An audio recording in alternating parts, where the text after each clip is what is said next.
की राजधानियों से बहुत दूर। गाँव में चलती है। हाँ, गांव में। हम बात कर रहे हैं पंचायती राज व्यवस्था की। हमारे पास जो स्रोत है वो एक किताब के कुछ पन्ने हैं और वो इस विषय की पूरी कहानी बताते हैं। एक विचार से लेकर एक संवैधानिक हकीकत बनने तक का सफर। और हम यही देखेंगे कि सत्ता को गांव-गांव तक पहुंचाने का ये सपना, ये कैसे और किन पड़ावों से गुजरकर जमीन पर उतरा। तो हमारा मकसद सिर्फ ये जानना नहीं है कि ये व्यवस्था क्या है, बल्कि ये समझना है कि इसे क्यों बनाया गया और असल में ये काम कैसे करती है। चलिए भारत के स्थानीय स्वशासन की इस दिलचस्प दुनिया में गहराई से उतरते हैं। तो पंचायती राज का विचार कोई नया तो है नहीं। नहीं, बिल्कुल नहीं। संविधान के अनुच्छेद 40 में भी इसका जिक्र मिलता है। ये एक तरह से हमारे संविधान निर्माताओं की एक इच्छा थी। एक इच्छा। लेकिन एक इच्छा को कानून और फिर एक व्यवस्था में बदलने के लिए एक लंबा रास्ता तय करना पड़ा। और इसकी शुरुआत हुई कुछ समितियों से। हाँ बिल्कुल। और इस कहानी की असली शुरुआत होती है 1957 में बलवंत राय मेहता समिति से। अच्छा। इसी समिति ने वो नींव का पत्थर रखा जिस पर आज की पूरी इमारत खड़ी है। यानी वो त्रिस्तरीय ढांचा। हाँ, त्रिस्तरीय ढांचा। ग्राम स्तर पर ग्राम पंचायत, उसके ऊपर ब्लॉक या खंड स्तर पर पंचायत समिति और सबसे ऊपर जिला स्तर पर जिला परिषद। ये एक बहुत प्रैक्टिकल ढांचा था। और इसी सिफारिश को आधार बनाकर 2 अक्टूबर 1959 को राजस्थान के नागौर से इसकी शुरुआत हुई। तारीख भी बहुत सोच समझकर चुनी गई थी, गांधी जयंती। क्योंकि महात्मा गांधी हमेशा ग्राम स्वराज की बात करते थे कि गांव का शासन गांव के लोगों के हाथ में हो। सही। लेकिन ये सफर इतना सीधा भी नहीं था। इस पर बहस भी हुई। करीब 20 साल बाद 1977 में अशोक मेहता समिति ने एक अलग सुझाव दिया। उन्होंने क्या कहा? उन्होंने कहा कि ये 3 स्तरीय ढांचा ठीक नहीं है। इसकी जगह 2 स्तरीय व्यवस्था होनी चाहिए। सबसे ऊपर जिला परिषद और उसके नीचे कई गांवों को मिलाकर एक मंडल पंचायत। लेकिन उनकी बात मानी नहीं गई। ऐसा क्यों? क्या इसका मतलब ये था कि त्रिस्तरीय ढांचे में कोई कमी नहीं थी? ये एक बहुत अच्छा सवाल है। देखिए, स्रोतों से यही अंदाजा लगता है कि नीति निर्माताओं को लगा कि 2 स्तरीय व्यवस्था में ब्लॉक या खंड स्तर, जो एक अहम कड़ी है, वो गायब हो जाएगी। हाँ, वो गायब हो जाएगी। इससे जिले और गांव के बीच एक बहुत बड़ा प्रशासनिक फासला बन सकता था। तो जो मौजूदा ढांचा था, उसमें 3 स्तर वाली व्यवस्था ज्यादा आसानी से फिट हो रही थी। मतलब व्यावहारिकता को प्राथमिकता दी गई। बिल्कुल। इसके बाद भी तो समितियां बनी। उन्होंने क्या नया जोड़ा इस पूरी कहानी में? उन्होंने इस ढांचे की कमियों को दूर करने का काम किया। जैसे 1985 में GV.K. राव समिति ने एक बहुत बड़ी समस्या की ओर ध्यान दिलाया। क्या थी वो समस्या? उन्होंने कहा कि पंचायतों के चुनाव ही समय पर नहीं होते। तो उन्होंने सिफारिश की कि हर 5 साल में नियमित चुनाव होने ही चाहिए, ताकि ये संस्थाएं जीवंत बनी रहें, सिर्फ कागज पर न रह जाएं। और फिर आए LM सिंघवी समिति 1986 में। स्रोतों के मुताबिक इन्होंने वो सिफारिश की जिसने सब कुछ बदल दिया। हाँ, उन्होंने कहा कि पंचायतों को संवैधानिक दर्जा दिया जाए। ये सुनने में तो एक कानूनी बदलाव लगता है, पर असल में ये क्रांतिकारी विचार था, है ना? ये एक गेम चेंजर था। आप इसे ऐसे समझिए, संवैधानिक दर्जे के बिना पंचायतें राज्य सरकारों की दया पर जी रही थीं। अच्छा। अगर राज्य सरकार चाहे तो चुनाव कराती, ना चाहे तो सालों तक टाल देती। वो जब चाहे पंचायतों को भंग कर सकती थी। सिंघवी समिति ने यह समझा कि जब तक इन संस्थाओं को संविधान का कवच नहीं मिलेगा, ये कभी भी सही मायने में शक्तिशाली और स्वायत्त नहीं हो पाएंगे। बिल्कुल। और इसी सिफारिश ने उस सबसे बड़े कदम की नींव रखी जो था 73वां संविधान संशोधन अधिनियम 1992। तोड़ दिया। अनुच्छेद 243 से 243 ओ तक सिर्फ पंचायतों की शक्तियों, उनके चुनाव, उनके जिम्मेदारियों की बात की गई है। और साथ ही एक नई 11वीं अनुसूची भी जोड़ी गई। हाँ। और इस 11वीं अनुसूची में 29 विषय दिए गए हैं। ये वो काम है जो अब पंचायतों को करने थे। जैसे गांव की सड़कें, पीने का पानी, छोटे मोटे सिंचाई के काम, स्वास्थ्य केंद्र, स्कूल, मतलब वो हर चीज जो सीधे सीधे गांव के जीवन से जुड़ी है। सही कहा। अब पंचायतों के पास एक स्पष्ट कार्यक्षेत्र था। लेकिन इस संशोधन की सबसे बड़ी और शायद सबसे खूबसूरत बात सिर्फ अधिकार देना नहीं था। तो क्या थी? बल्कि यह सुनिश्चित करना भी था कि सत्ता समाज के हर तबके तक पहुंचे। इसका मकसद सामाजिक न्याय भी था। आप आरक्षण की बात कर रहे हैं। महिलाओं के लिए कम से कम 1/3 33% सीटों का आरक्षण। जी। ये एक ऐसा कदम था जिसने स्थानीय राजनीति का चेहरा ही बदल दिया। बिल्कुल। हमेशा के लिए। बिल्कुल। और सिर्फ महिलाएं नहीं, अनुसूचित जाति और जनजाति के लिए भी उनकी जनसंख्या के अनुपात में सीटों और अध्यक्ष के पदों पर आरक्षण की व्यवस्था की गई। मकसद साफ था, समाज के वो वर्ग जो सदियों से फैसलों से दूर रखे गए, वे अब खुद अपने समुदाय के लिए फैसले लें। सही। लेकिन सिर्फ कानून बना देना और आरक्षण दे देना काफी नहीं होता। इस व्यवस्था को चलाने और इसकी रक्षा करने के लिए भी तो कुछ इंतजाम किए गए होंगे। हाँ, बिल्कुल। और वो थीं दो बहुत महत्वपूर्ण संस्थाएं। पहली, राज्य चुनाव आयोग, एक स्वतंत्र संस्था। हाँ, जिसका काम सिर्फ पंचायतों और नगरपालिकाओं के निष्पक्ष और समय पर चुनाव कराना है। इसके आने से राज्य सरकार की मनमानी पर रोक लग गई। और दूसरी संस्था? दूसरी थी राज्य वित्त आयोग। इसका गठन हर 5 साल में राज्यपाल करते हैं। इसका काम ये देखना है कि पंचायतों के पास अपने 29 विषयों पर काम करने के लिए पैसा कहाँ से आएगा। तो ये आयोग राज्य सरकार को सिफारिश करता है कि टैक्स की कमाई का कितना हिस्सा पंचायतों को दिया जाना चाहिए। बिल्कुल। इससे उन्हें पैसों के मामले में भी एक तरह के स्वायत्तता मिली। तो ये कानून तो बन गया, जो अपने आप में एक बहुत बड़ी जीत थी। लेकिन किसी भी कानून को जमीन पर उतारने के लिए एक पूरी मशीनरी लगती है, एक पूरा सिस्टम। बिल्कुल। तो सवाल ये उठता है कि कागज पर बने इस त्रिस्तरीय ढांचे को चलाने के लिए असल में कौन-कौन लोग जिम्मेदार हैं? देखिए, स्रोतों में इसका एक ढांचा दिया गया है। राज्य स्तर पर एक पंचायती राज विभाग होता है, जिसके राजनीतिक प्रमुख मंत्री होते हैं और प्रशासनिक प्रमुख सचिव। हाँ, प्रमुख सचिव। उनके नीचे डायरेक्टर से लेकर डिप्टी डायरेक्टर तक अधिकारियों की एक पूरी टीम होती है। लेकिन असली काम तो जमीनी स्तर पर होता है। और स्रोतों में जिला स्तर पर एक दिलचस्प बंटवारा दिखाया गया है। हाँ, जिला स्तर पर प्रशासन 2 हिस्सों में बढ़ जाता है।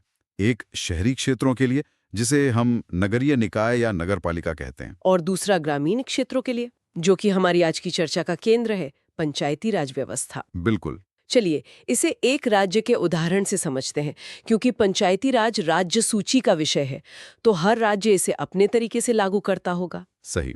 स्रोतों में छत्तीसगढ़ का खास तौर पर जिक्र है। हाँ, एक अच्छा उदाहरण है।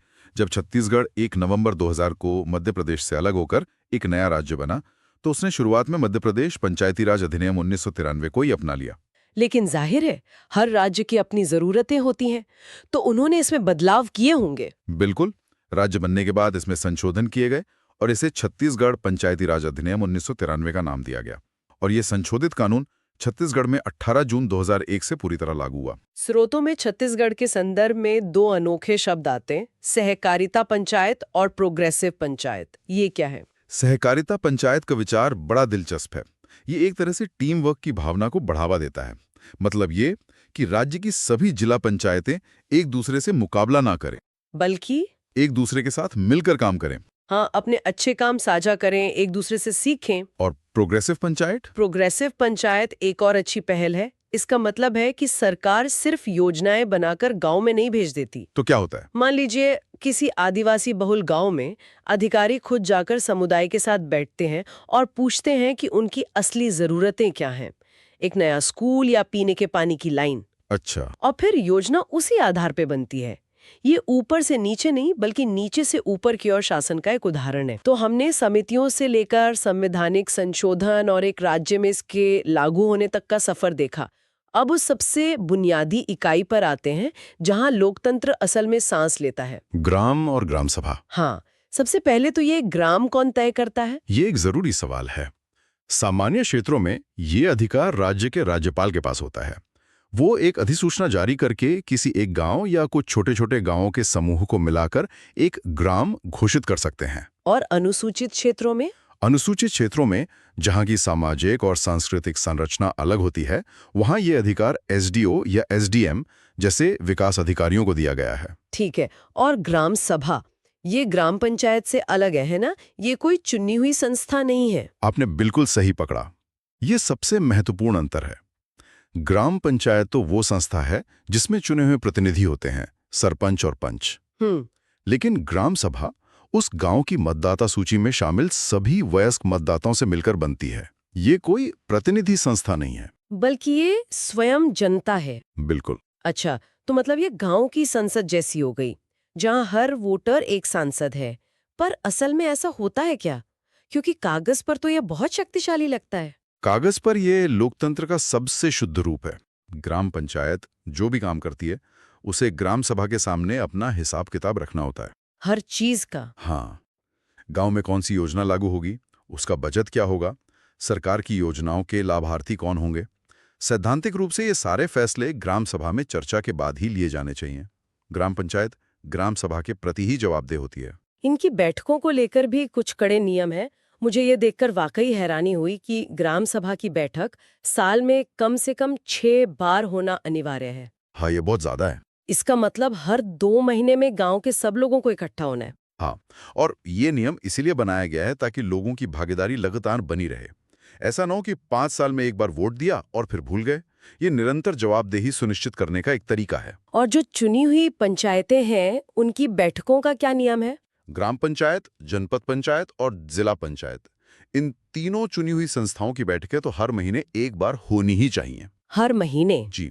और भी बहुत से नियम हैं जो इस व्यवस्था को सुस्त होने से रोकते हैं। जैसे चुनाव के नतीजे आने के 30 दिनों के अंदर पहली बैठक हो जानी चाहिए। काम शुरू करने में कोई देरी नहीं। और अगर कोई जरूरी मुद्दा हो जिस पर सरपंच या अध्यक्ष ध्यान न दे रहे हों, तब क्या? उसके लिए भी एक प्रावधान है, विशेष बैठक। अगर किसी पंचायत के कुल सदस्यों में से 1/3 सदस्य किसी खास मुद्दे पर चर्चा के लिए लिखित में मांग करते हैं, तो बैठक बुलानी पड़ेगी। हाँ, तो 30 दिन के अंदर एक विशेष बैठक बुलानी ही पड़ती है। ये सदस्यों के हाथ में एक बड़ी ताकत है। ये पूरी संरचना दिखाती है कि व्यवस्था को कितना सक्रिय और जवाबदेह बनाने की कोशिश की गई है। तो आज की हमारी चर्चा में हमने पंचायती राज के पूरे सफर को देखा। संविधान के पन्नों में एक विचार से लेकर समितियों की बहसों से गुजरते हुए और फिर एक क्रांतिकारी संविधान संशोधन के जरिए जमीनी स्तर पर काम करने वाली एक त्रिस्तरीय व्यवस्था बनने तक। यह सिर्फ एक प्रशासनिक ढांचा नहीं है। नहीं, बिल्कुल नहीं। ये इस विचार को हकीकत में बदलने की कोशिश है कि लोकतंत्र का मतलब सिर्फ 5 साल में एक बार वोट देना नहीं है, बल्कि अपने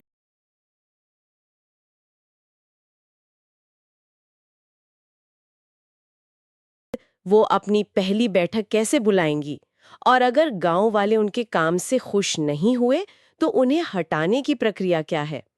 चलिए, इन स्रोतों के जरिए सुनीता के इस सफर को समझते हैं और पंचायती राज की बारीकियों को जानते हैं। तो सबसे पहले, अगर सुनीता को चुनाव लड़ना है तो पहली बाधा क्या है? योग्यताएं क्या हैं? मतलब उम्र के अलावा भी कुछ होगा, है ना? बिल्कुल, उम्र तो 21 साल है, ये तो साफ है। लेकिन इन नोट्स में कुछ और शर्तें हैं जो काफ़ी दिलचस्प हैं। जैसे पंच के लिए कम से कम 5वीं और सरपंच के लिए 8वीं पास होना ज़रूरी है। हाँ, अनुसूचित क्षेत्रों में इसमें थोड़ी छूट दी गई है। सरकारी कागजात और योजनाओं को पढ़ समझ सके। लेकिन इस पर बहस भी तो होती है कि क्या सिर्फ किताबी शिक्षा ही एक अच्छे नेता का पैमाना हो सकती है? ये एक बहुत ज़रूरी बहस है। देखिए, इन नियमों का मकसद क्षमता बढ़ाना है, लेकिन ज़मीनी हकीकत में कई ऐसे अनुभवी और समझदार लोग होते हैं जो शायद औपचारिक शिक्षा पूरी ना कर पाए हों। खैर, नियमों में और भी शर्तें हैं जो सामाजिक संदेश देती हैं। जैसे साल 2004 के बाद जिस व्यक्ति के 2 से अधिक जीवित बच्चे हों, वो अयोग्य माना जाएगा। अच्छा, ये तो जनसंख्या नियंत्रण से जुड़ा एक बड़ा कदम लगता है। और मैंने सुना है एक और शर्त है जो बहुत चर्चा में रहती है, शौचालय वाली। हाँ, और वो शायद सबसे ज़रूरी शर्तों में से एक है। उम्मीदवार के घर में शौचालय होना अनिवार्य है, और अगर चुनाव जीतने के समय नहीं है तो 1 साल के भीतर बनवाना होगा, वरना सदस्यता भी जा सकती है। ओह! ये सिर्फ एक नियम नहीं, बल्कि स्वच्छता और सामाजिक जिम्मेदारी का प्रतीक है। ये दिखाता है कि आप गांव का नेतृत्व तभी कर सकते हैं जब आप अपने घर में एक बुनियादी जिम्मेदारी पूरी करते हों। मतलब नेतृत्व की पात्रता सिर्फ राजनीतिक नहीं बल्कि सामाजिक जिम्मेदारियों से भी सीधी तौर पर जुड़ी है। यही नहीं, एक और दिलचस्प नियम है।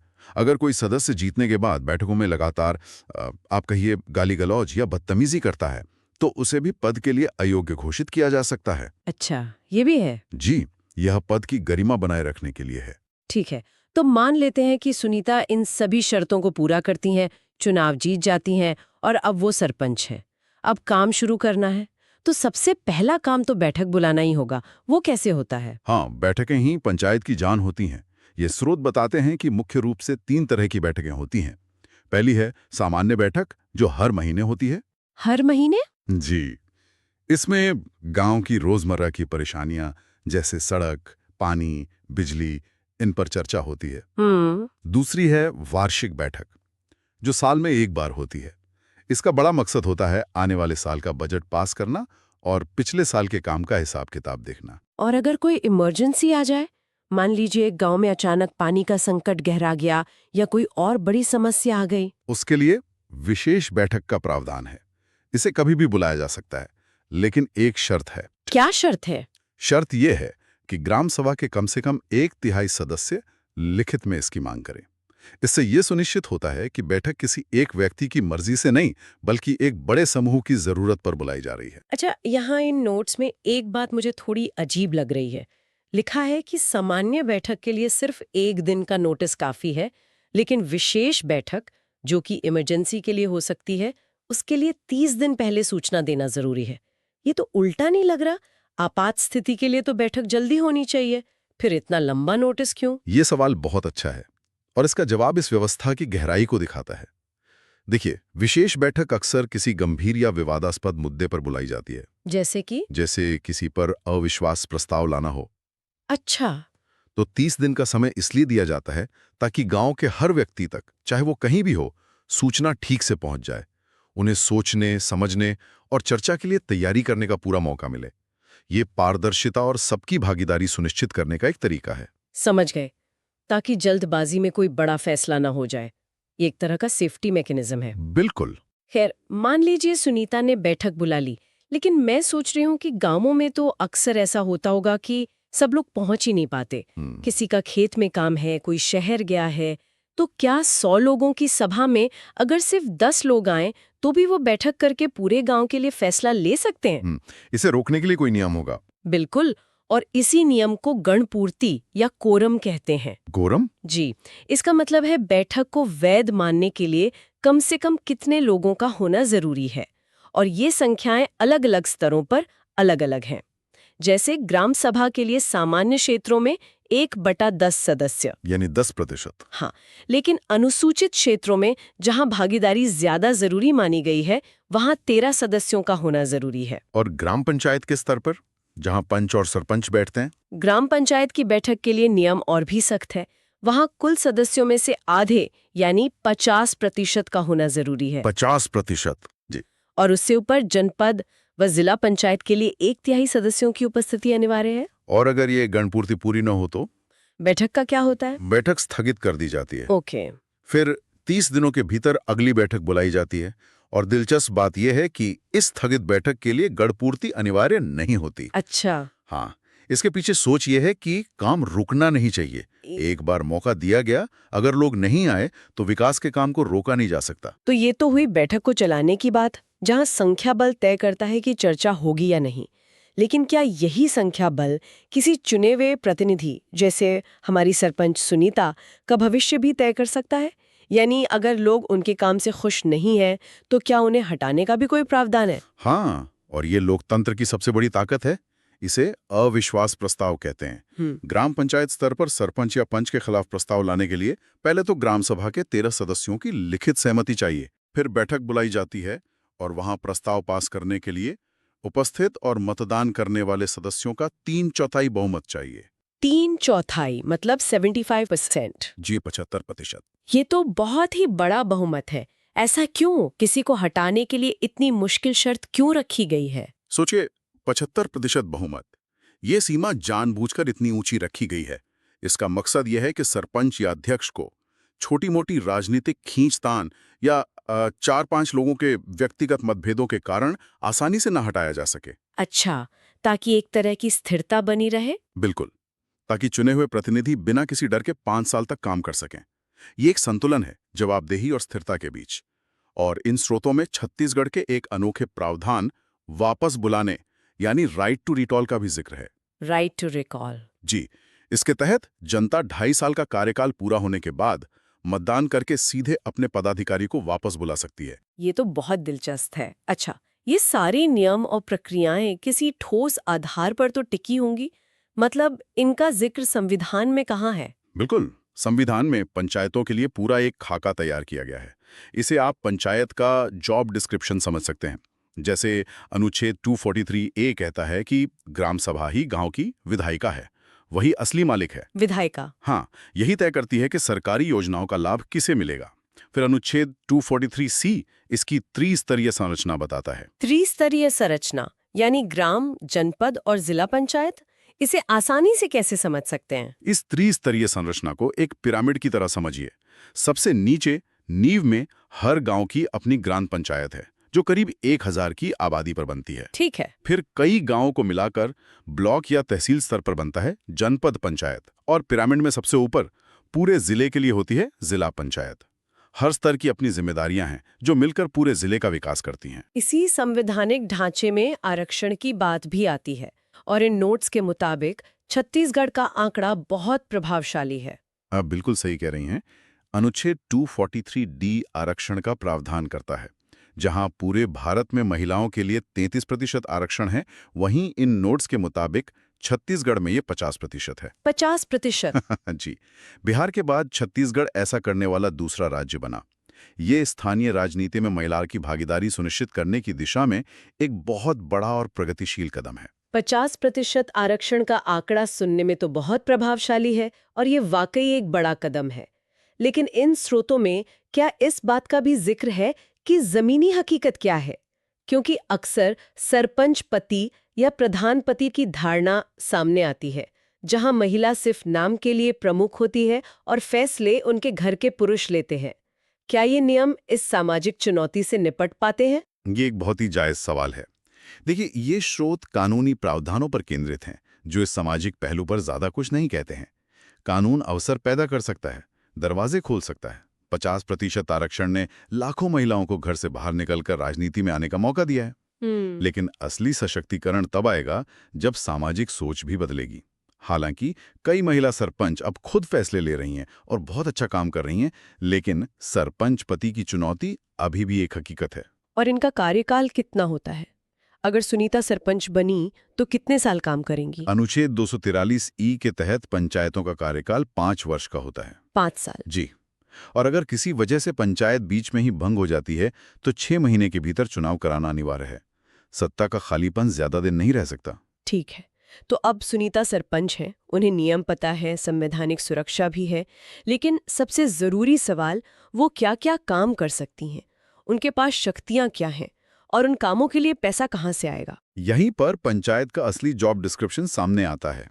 अनुच्छेद 243G कहता है कि पंचायत का काम सिर्फ नाली सड़क बनाना नहीं, बल्कि गांव के आर्थिक विकास और सामाजिक न्याय की योजना बनाना है। आर्थिक विकास और सामाजिक न्याय, ये तो बहुत बड़ी जिम्मेदारी है। बहुत बड़ी। और जाहिर है काम करने के लिए पैसा चाहिए। तो अगला ही अनुच्छेद 243H उन्हें टैक्स लगाकर अपना पैसा खुद जुटाने का अधिकार भी देता है। तो एक तरफ जिम्मेदारी है, दूसरी तरफ उसे पूरा करने की ताकत। पंचायतें खुद टैक्स लगा सकती हैं। ये तो बहुत बड़ी बात है। मतलब उन्हें पूरी तरह से सरकारी अनुदान पर निर्भर रहने की जरूरत नहीं है। बिल्कुल।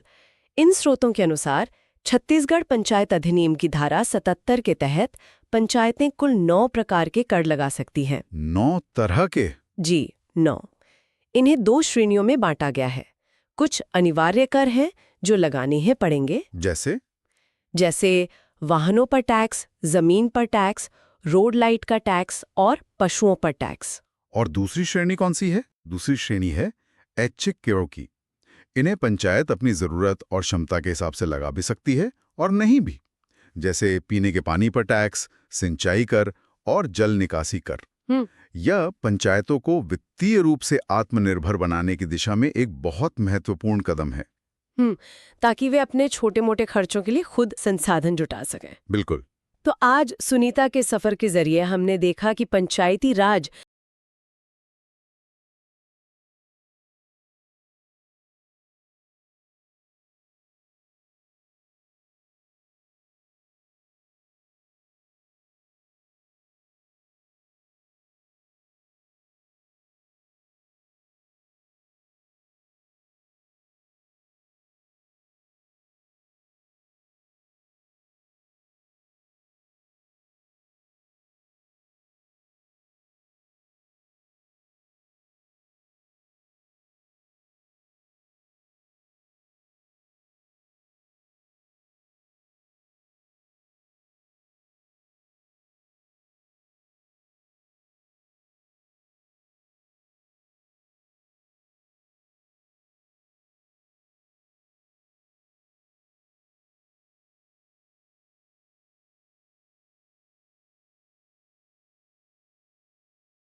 यहाँ दो बहुत मजबूत सिस्टम काम करते हैं। पहला है राज्य वित्त आयोग। हर 5 साल में गवर्नर एक आयोग बनाते हैं जिसका मुख्य काम ये तय करना है कि राज्य सरकार जो भी टैक्स कमाती है उसका कितना हिस्सा पंचायतों और नगरपालिकाओं को मिलना चाहिए। ये एक तरह से राज्य और गांव के बीच पैसे के बंटवारे का निष्पक्ष रेफरी है। ठीक है, ये तो हुआ कि पंचायतों को उनका हक मिले, लेकिन जो पैसा उन्हें मिल गया उसका क्या? उसके खर्च पर कौन नजर रखता है? मेरे नोट्स में यहाँ एक बहुत ही जबरदस्त लाइन लिखी है और मैं चाहता हूं कि हम इस पर थोड़ा वक्त दें। इसमें लिखा है कि ग्राम सभा को पंचायतों का सीएजी कहा जाता है। ये एक बहुत बड़ा दावा है। सीएजी तो देश की सबसे बड़ी ऑडिटिंग संस्था है। क्या इसका मतलब वाकई वही है जो मैं सोच रहा हूं? ये दावा बड़ा जरूरी लगता है, लेकिन ये बिल्कुल सटीक है और यही पंचायती राज की असली आत्मा है। सोचकर देखिए, केंद्र सरकार के हजारों करोड़ों के खर्चों की जांच कौन करता है? सीएजी यानी नियंत्रक एवं महालेखा परीक्षक। वो सरकार से सवाल पूछ सकता है। ठीक वही शक्ति गांव के स्तर पर गांव के आम लोगों को दी गई है, जिन्हें मिलाकर ग्राम सभा बनती है। एक मिनट, मतलब पंचायत ने अगर कहीं सड़क बनाई या कोई कुआं खुदवाया तो उसका हिसाब किताब गांव का कोई भी आम नागरिक मांग सकता है और उस पर सवाल उठा सकता है। सिर्फ मांग नहीं सकता, बल्कि पंचायत को ग्राम सभा की बैठक में पूरा हिसाब पेश करना पड़ता है। कितना पैसा आया, कहाँ खर्च हुआ, काम कैसा हुआ, इन सब की जांच करने का अधिकार सीधे ग्राम सभा को है। ये लोकतंत्र का सबसे जमीनी और सबसे शक्तिशाली रूप है। हिसाब किताब की चाबी सीधे जनता के हाथ में दे दी गई है। ये पारदर्शिता की सबसे बड़ी गारंटी है। ये सच में क्रांतिकारी है। चलिए इस सिस्टम को चलाने वाले लोगों की बात करते हैं, यानी चुनाव। जाहिर है इतने महत्वपूर्ण पदों के लिए चुनाव भी निष्पक्ष होने चाहिए। तो पंचायतों के चुनाव करवाता कौन है? इसके लिए भी एक स्वतंत्र संस्था है, राज्य निर्वाचन आयोग। जैसे देश के चुनाव इलेक्शन कमीशन ऑफ इंडिया कराता है, वैसे ही पंचायतों के चुनाव की जिम्मेदारी इस राज्य आयोग की होती है। इसके प्रमुख की नियुक्ति मुख्यमंत्री की सलाह पर गवर्नर करते हैं और उनका कार्यकाल तय होता है ताकि वो बिना किसी दबाव के काम कर सकें। जिला स्तर पर कलेक्टर ही जिला निर्वाचन अधिकारी होता है और उसके नीचे पूरा प्रशासनिक अमला इस काम को अंजाम देता है। ये पूरी एक स्वतंत्र मशीनरी है। अब उस इकाई पर आते हैं जिसका जिक्र हम बार बार कर रहे हैं, जिससे लोकतंत्र की नींव कहा जा रहा है, ग्राम सभा। ये है क्या? क्या ये कोई चुनी हुई कमेटी है? नहीं, और यही इसकी खूबसूरती है। ग्राम सभा कोई चुनी हुई संस्था नहीं है। गांव के वोटर लिस्ट में जिस भी वयस्क का नाम है वो अपने आप में ग्राम सभा का सदस्य है, मतलब गांव का हर वोटर। ये कभी भंग नहीं होती, क्योंकि जब तक गांव में लोग हैं, ग्राम सभा है। ये वो जमीन है जिस पर पंचायत की इमारत खड़ी होती है। और ये ग्राम सभा काम कैसे करती है? क्या लोग कभी कभी मिल लेते हैं? नहीं, यहाँ भी कानून बहुत स्पष्ट है। सिर्फ ये नहीं कहा गया कि बैठकें होनी चाहिए, बल्कि ये भी तय है कि कब और कितनी होनी चाहिए। कानून के हिसाब से साल में कम से कम 6 बैठकें होना अनिवार्य है। साल में 6 बैठकें? और क्या इनकी तारीखें भी तय होती हैं? हाँ, और ये बहुत दिलचस्प है। 4 तारीखें तो हमारे राष्ट्रीय नायकों से जुड़ी हैं: 23 जनवरी, 14 अप्रैल, 20 अगस्त और 2 अक्टूबर। इसके अलावा जून और नवंबर में भी एक एक बैठक का प्रावधान है। इसके पीछे की सोच ये है कि इन खास दिनों पर लोग भावनात्मक रूप से ज्यादा जुड़ाव महसूस करते हैं और बैठक में आने के लिए प्रेरित होते हैं। ये सिर्फ एक मीटिंग नहीं, बल्कि एक लोकतांत्रिक उत्सव बन जाता है। ये वाकई एक अच्छी सोच है, लेकिन अक्सर ऐसा होता है कि बैठक बुलाई जाती है और गिने चुने लोग ही पहुंचते हैं। तो क्या 2-4 लोग मिलकर ही कोई बड़ा फैसला ले सकते हैं? नहीं, ऐसा बिल्कुल नहीं हो सकता। इसी चीज को रोकने के लिए गणपूर्ति या कोरम का नियम बनाया गया है। इसका सीधा सा मतलब है कि किसी भी बैठक को वैध मानने के लिए कम से कम कितने लोगों का होना जरूरी है। और यहाँ पर सामान्य और आदिवासी क्षेत्रों के लिए नियमों में एक बहुत महत्वपूर्ण फर्क है। क्या फर्क है? सामान्य क्षेत्रों में कोरम के लिए गांव के कुल सदस्यों का 10% मतलब 1/10 हिस्सा मौजूद होना चाहिए, जिसमें कम से कम 1/3 महिलाएं हों।